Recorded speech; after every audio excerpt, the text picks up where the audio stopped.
गरिमा recording studio Boisar. खुश बिया हमार मलिया आके बतौलो सुकर सहेलिया।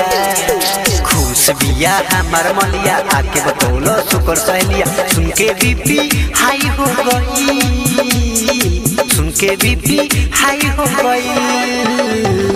कजली लड़का के माई हो गई, कजली लड़का के माई हो गई।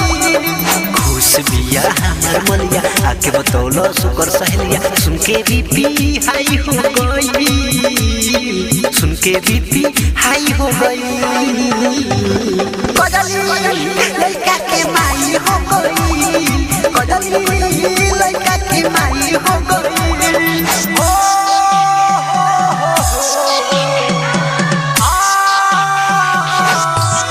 प्यार कईनी बदनाम हो गई, अरे बेवफा प्यार कईनी बदनाम हो गई।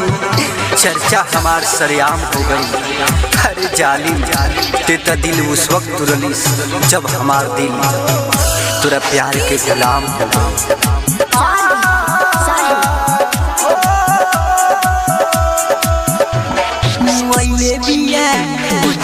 जियत हमके भूलत नहीं खी ओकर दिहल गम की।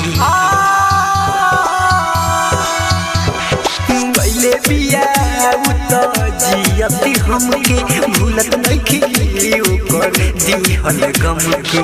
बड़ा बिया पागल कइलस हमके छोड़ के जब से गइलस। जब से पहले बिया मरत तबे से हाई हाई हो गई।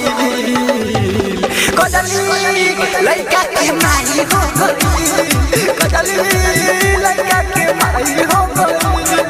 अरे बेवफा रुवैलिस का है जब हंसावे के ना रहे। अरे बेवफा रुवैलिस का है जब हंसावे के ना रहे।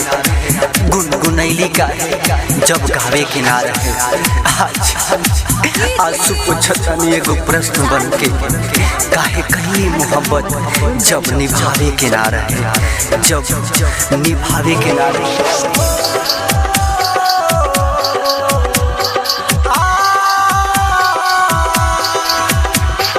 खुश बिया पिया के पाके हमरो हालत तनी देख ली आके। खुश बिया पियावा के पाके हमरो हालत तनी देख ली ताकि।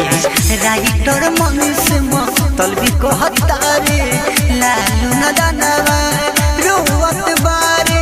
पूछता रे नंदन कैसे बोलबे भाई हो गई। कजली लड़का के माई हो गई, कजली लड़का के माई हो गई। खुश बिया हमार मलिया आके बतौलो सुकर सहेलिया। खुश बिया हमार मलिया आके बतौलो सुकर सहेलिया। सुन के बीपी हाई हो गई, सुन के बीपी हाई हो गई। कजली लड़का के माई हो गई, कजली लड़का के माई हो गई। गरिमा रिकॉर्डिंग स्टूडियो बोईसर।